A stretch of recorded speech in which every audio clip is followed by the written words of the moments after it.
Malaking hamon pa rin sa bansa ang mataas na kaso ng tuberculosis o TB at iba pang sakit sa baga, lalo't marami ang takot sa inaakalang gastos sa gamutan. Paalala ng Department of Health, may mga libreng gamutan sa mga health center. Handa ring tumulong ang inyong GMA Kapuso Foundation. Ayon sa Department of Health, mahigit 100 kaso ng bronchial asthma o hika ang naitala mula December 21 na 2024 hanggang January 6, 2025 mula sa 8 Sentinel Hospitals na minomonitor ng ahensya.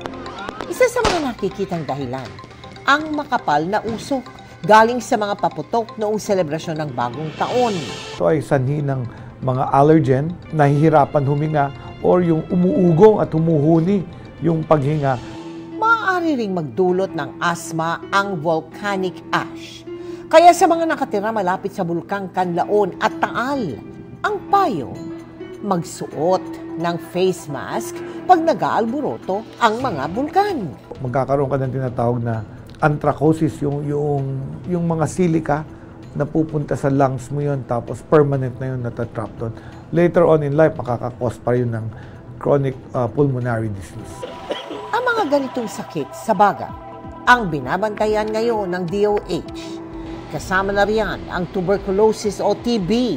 May mga proyekto ang ahensya para dito, gaya ng TB detection at libreng gamot sa mga TB dot center. Ang problema natin, marami kaming fallout.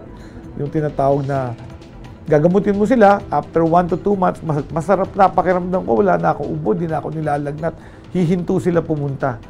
Kailangan mo ng 6 months to 9 months to completely treat TB.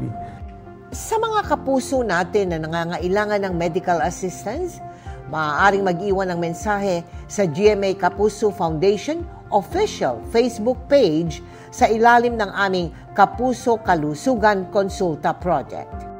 At sa mga nais sumuporta sa aming mga proyekto, maaari po kayo magdeposito sa aming mga bank account o magpadala sa Cebuana Lolier. Pwede ring online via GCash, Shopee, Lazada at Globe Rewards.